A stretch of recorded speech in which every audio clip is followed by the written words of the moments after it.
Hello, all of YouTube. I would like to offer you a sincere apology for leaving you hanging the last month without a Bowmanity video. I am not good at apologies, but they tell you to speak from the heart. Being a famous YouTube celebrity is an expensive hobby. For this reason, I took some time off to find myself / I was lazy. Without further ado, here I am, trying to win your hearts and your wallets.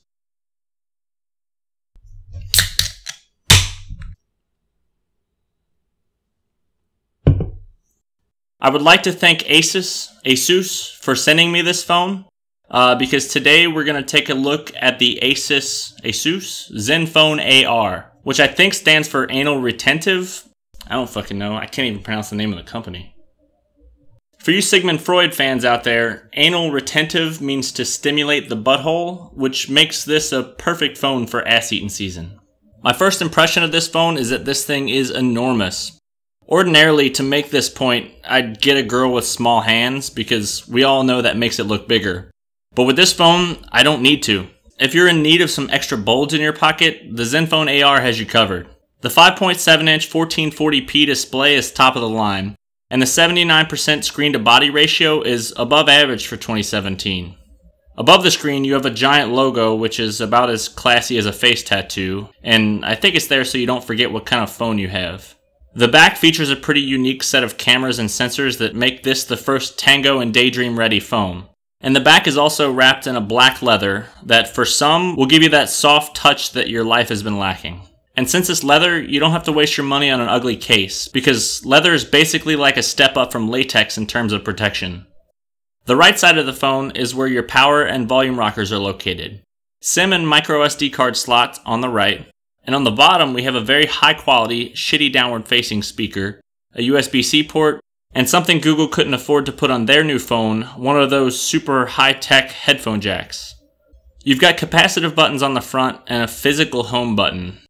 Personally, I'm not a fan of the physical button, but it seems like there's always one or two of you in the comments section who like pushing buttons, so you guys may like it. 64 or 128 gigs of storage, paired with a Snapdragon 821 processor, which was top of the line in 2016. The user interface is okay, it runs smooth, has some handy gestures like double tap to wake or sleep. The lock screen has 3 customizable shortcuts to apps. The app drawer has a nifty little animation, but damn, I just can't get over how ugly these icons are. When it comes to the actual AR feature of the phone, it performs as expected. Tango uses the camera system to 3-dimensionalize what's around it. So far, apps are limited. Basically, you can see how furniture will look in your room, take virtual tours, or even measure things. But I really like to see it as more apps become available. Google Daydream is more of the standard VR experience you've been accustomed to. Strap on the Daydream headset and off you go. Unfortunately, the headset didn't come with this unit, and I'm too cheap to shell out $80 for it, so I never actually got to test it out. However, when checking YouTube, I couldn't find a single one of the American YouTubers who actually covered this in their video, so I don't feel bad. Though my boy Aditya Shenoy from Gadget 360 had the most in-depth review of the feature, claiming that it was comfortable to the face, the screen switches to 90 Hz when the phone enters VR mode, and the remote helps you move through an easy-to-use interface.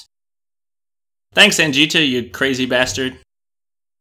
I've used this phone for a little over a month now, and since it's on a different network, I never really got to use it as my daily driver.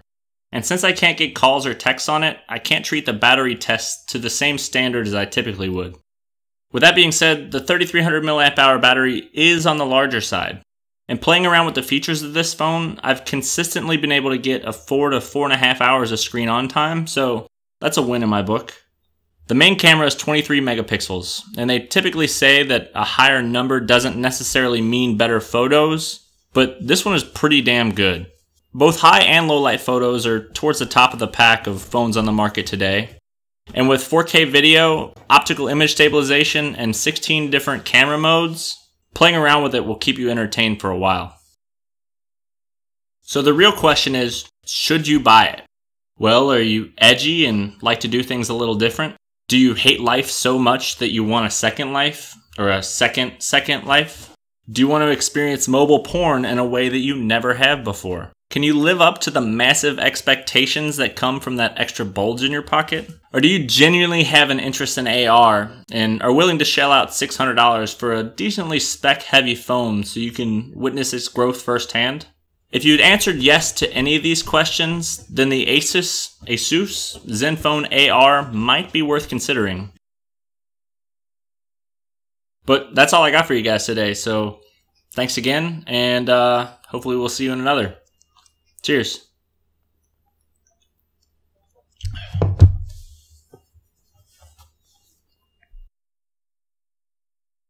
And I'm too cheap to sell. Fuck. God damn it.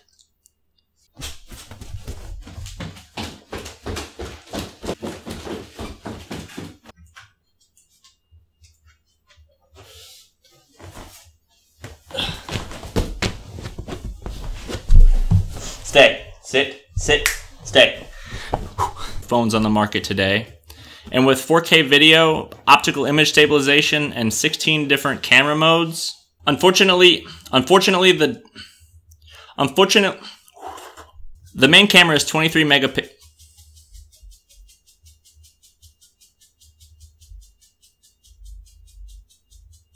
Are you done?